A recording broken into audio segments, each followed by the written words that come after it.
Time and temperature brought to you by United Community Bank, the bank that's service-built. Come on into Captain D's today for our new lobster feast. CBS 46 News at noon starts now. A bold robbery has some local college students afraid for their lives after robbers point a gun in their face. The new details we are now uncovering about recent muggings near the campus of Georgia Tech. Atlanta police are trying to figure out who is behind the brazen robbery that happened over the weekend. Good afternoon. Thanks for joining us today. I'm Megan Packer in for Amanda Davis. And I'm Vince Sims. CBS 46's Rebecca Schramm is looking into whether pedestrian robberies are becoming a crime trend near Georgia Tech's campus. She joins us now live with the very latest. Rebecca? Well, Vince and Megan, of course, we here at CBS 46 are quite familiar with McCaslin Street.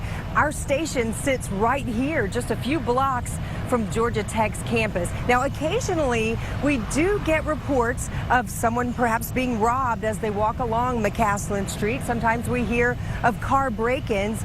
It seems like they always happen in the overnight hours, which was the case this time.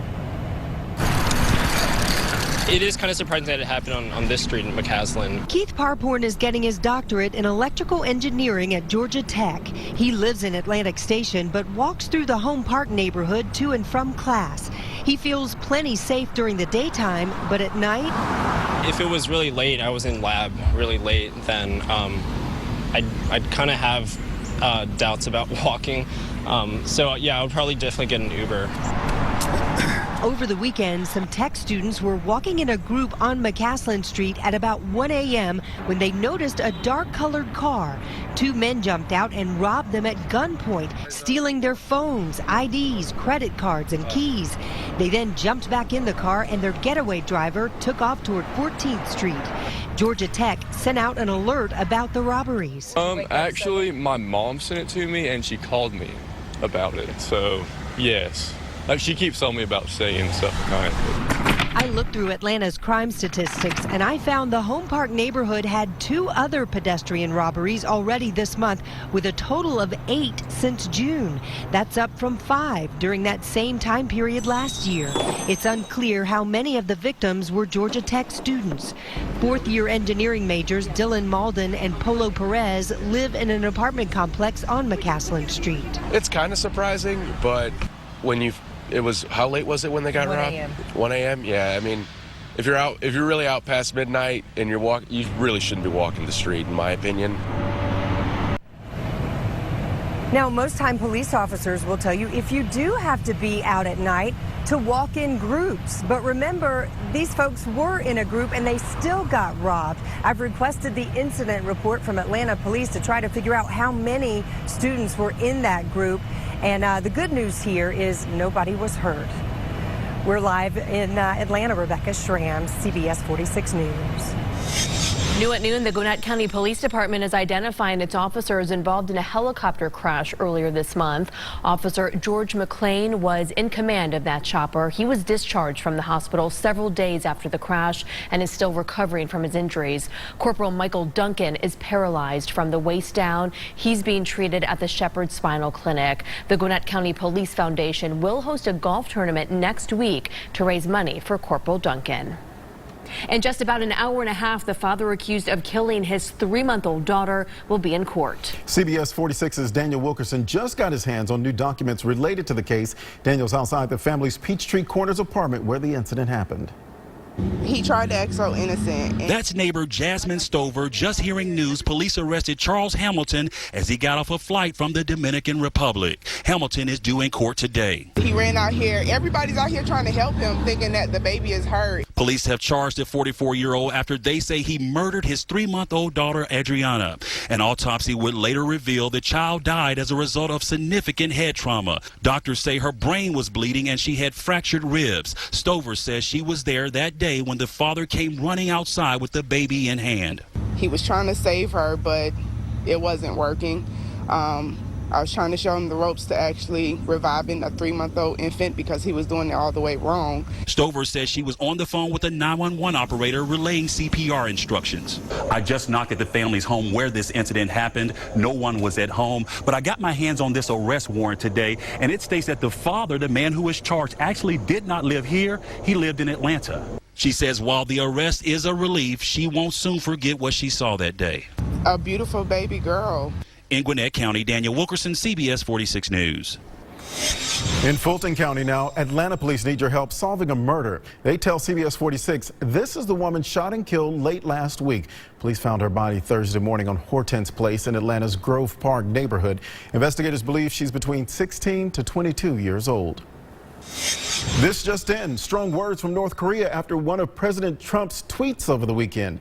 North Korea's foreign minister says President Trump has declared war on his country. This after Ri Yong-ho addressed the UN. Trump tweeting Saturday the North Korea regime won't be around much longer after hearing the foreign minister's speech. Ri Yong-ho says the tweet gives Pyongyang the right to self-defense. North Korea also says American forces will be, quote, headed to the grave, end quote, if the U.S. attacks their country. The National Football League found itself thrust into politics this weekend as President Trump called on owners to fire players who refused to stand during the national anthem. In response, more players than ever decided to make a statement as part of what started as a growing movement against police brutality. CBS 46 correspondent Hannah Doba in New York with the latest. President Trump continues to fire back against NFL players protesting the national anthem. Tweeting in part this morning, many people booed the players who kneeled yesterday. These are fans who demand respect for our flag. Players at every single pro football game participated in some sort of protest during the national anthem Sunday. Players sat, they kneeled, teammates locked arms.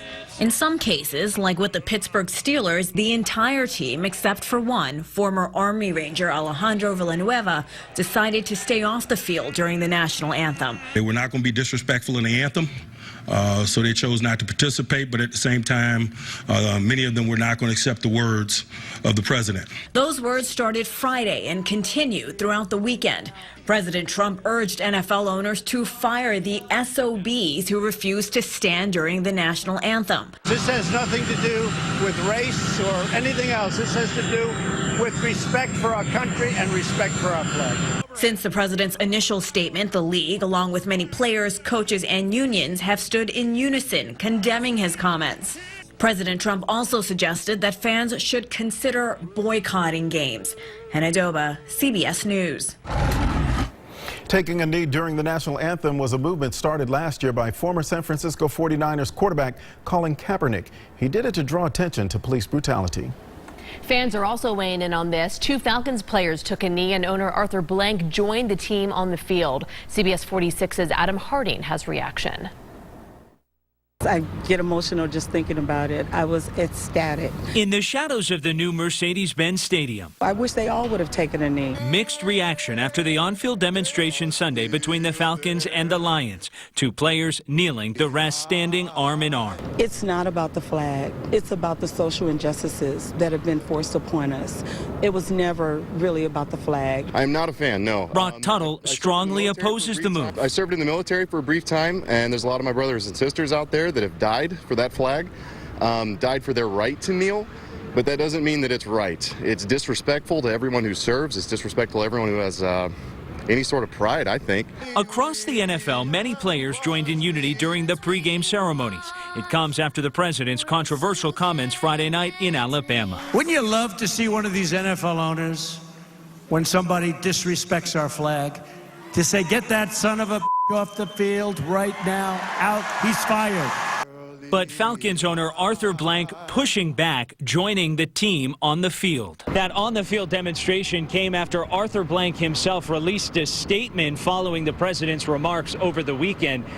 Essentially, Arthur Blank's message was one of unity, one of creating a constructive dialogue. It meant a lot to me to have Arthur down on the field pregame. I mean, I was really proud of him, by him being, the team owner and, the movement they had going on, and he was supportive. So I was really proud of him for that. Three teams decided to not even take the field during Sunday's national anthem, with more games scheduled for tonight. In Atlanta, I'm Adam Harding, CBS 46 News. In other news at this noon hour, right now, some Hurricane Maria survivors are recovering here in Metro Atlanta. CBS 46 has confirmed Wellstar hospitals are treating 3 patients transferred from hospitals in Puerto Rico.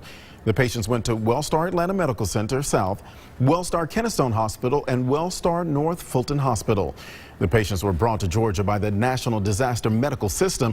Wellstar Hospital says they're prepared to accept additional victims if needed.